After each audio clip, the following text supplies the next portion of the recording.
Everyone, welcome back to the Samajik Guru channel. आज हम करने जा रहे हैं क्लास 9th के साइंस के कॉम्पिटेंसी एनहेंसमेंट प्लान की वीकली प्रैक्टिस शीट नंबर 2, जो कि पंजाबी और इंग्लिश मीडियम दोनों ही स्टूडेंट्स के लिए है और ये हेल्प करने वाला है आपके कॉम्पिटेंसी टेस्ट में। तो अगर चैनल पे नए आए हैं तो चैनल को फटाफट से सब्सक्राइब कर दो, क्योंकि यहाँ पर इस तरीके का हेल्पफुल कंटेंट अपलोड होता रहता है। तो बच्चों, जो आपका 20 अगस्त को जो कॉम्पिटेंसी टेस्ट होना है, उसमें प्रैक्टिस शीट नंबर 1 और 2 दोनों ही इसी दोनों से रिलेटेड जो है वो आपका टेस्ट होने वाला है, ठीक है। और हमारे चैनल पे ये वीडियोस ऑलरेडी अपलोडेड है, तो उसका लिंक मैं आपको आई बटन पे दे दूंगी, आप उसको जाकर जरूर चेकआउट करें। तो चलिए बिना देरी किए वीडियो स्टार्ट करते हैं। सबसे पहला क्वेश्चन जो हमसे पूछा गया है वो है, the nucleus found with in the nucleus is responsible for. तो जो कि जो न्यूक्लियस के अंदर जो न्यूक्लियस पाया जाता है वो किस चीज के लिए रिस्पॉन्सिबल होता है? आरएनए सिंथेसिस के लिए, ठीक है। अगला क्वेश्चन है, mitochondria are often referred to as the powerhouse of the cell because. तो माइटोकॉन्ड्रिया को powerhouse of the cell कहा जाता है। क्यों कहा जाता है? क्योंकि ये एटीपी प्रोड्यूस करते हैं। अगला क्वेश्चन है, the smooth endoplasmic reticulum is primary associated with. तो ये किससे जो है वो रिलेटेड होते हैं? Lipid synthesis. इसके बाद नेक्स्ट क्वेश्चन है, which of the following function is associated with vacuoles in animal cell. तो एनिमल सेल के वैक्यूल से रिलेटेड होते हैं वो क्या, कि इसमें से कौन सा ऑप्शन है? Third option, wastage, storage and disposal. Punjabi medium वाले स्टूडेंट्स के लिए देख लेते हैं। पहले क्वेश्चन का आंसर जो है वो ऑप्शन नंबर 2, जो कि है आरएनए संश्लेषण, ठीक है। इसके बाद जो है वो बच्चों क्वेश्चन नंबर 2 का ऑप्शन नंबर 2 जो कि है ओह एटीपी पैदा कर दे हन।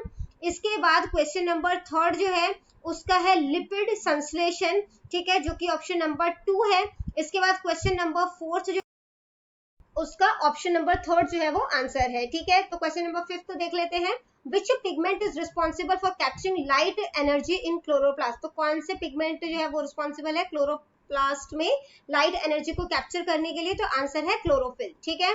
नेक्स्ट है, what is the main component of the plant cell wall. तो main component plant cell wall का क्या है? आंसर है सेल्यूलोज।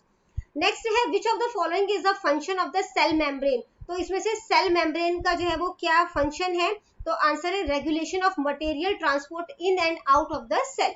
क्वेश्चन नंबर 8 है, the cell membrane is primary composed of. तो सेल मेम्ब्रेन जो है वो किस चीज से जो है वो बना हुआ है? आंसर है lipids and proteins. Question number 9 है, cells are considered the basic structural unit of life, they can perform all necessary life processes. Punjabi medium वाले स्टूडेंट्स के लिए देख लेते हैं। क्वेश्चन नंबर 5 जो है उसका second option chlorophyll. Question number 6 का सेकंड ऑप्शन सेल्यूलोज।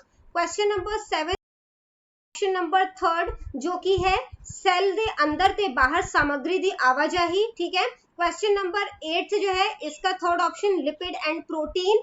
इसके बाद लिपिड आते प्रोटीन। क्वेश्चन नंबर 9 जो है उसका जो है ऑप्शन नंबर 1 जो कि है वो सारियां जरूरी जीवन प्रक्रिया में कर सकते हैं, ठीक है।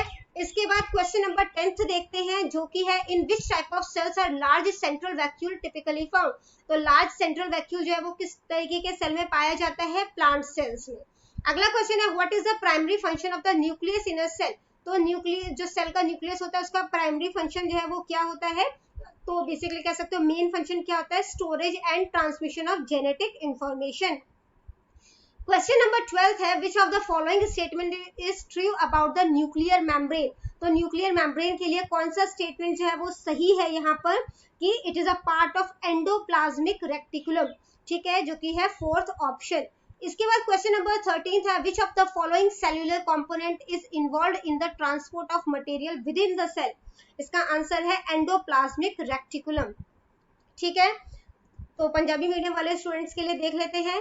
तो इसमें जो है वो ऑप्शन नंबर 3 क्वेश्चन का पौधा सेल। क्वेश्चन नंबर 11 का थर्ड ऑप्शन जेनेटिक जानकारी द स्टोरेज अते प्रसारण, ठीक है। क्वेश्चन नंबर 12 जो है इसका जो है वो 4th ऑप्शन करेक्ट है, यह एंडोप्लाज्मिक जाल का हिस्सा है, ठीक है। क्वेश्चन नंबर 13 जो है उसका आंसर जो है वो ऑप्शन नंबर 3 जो कि है एंडोप्लाज्मिक जाल, ठीक है। इसके बाद क्वेश्चन नंबर 14 जो हमें पूछा गया है वो है, which of the following structure with in the chloroplast contains the chlorophyll.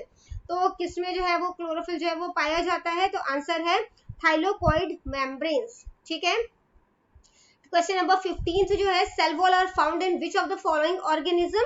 तो plants, fungi and some bacterias, ठीक है। तो क्वेश्चन नंबर 14 जो पंजाबी मीडियम वाले स्टूडेंट्स के लिए है, उनका आंसर है थाइलोकॉइड झिल्ली, ठीक है। और जो क्वेश्चन नंबर 15 है उसका आंसर है पौधे, उल्ली अते कुछ बैक्टीरिया। तो बच्चों ये वीडियो हो जाती है हमारी यहीं पे खत्म। इनकेस आपको कोई भी डाउट है तो आप कमेंट सेक्शन में क्वेश्चन कीजिए, आपको रिप्लाई करने की पूरी कोशिश करूंगी। Thank you very much and all the best for your test. Bye bye.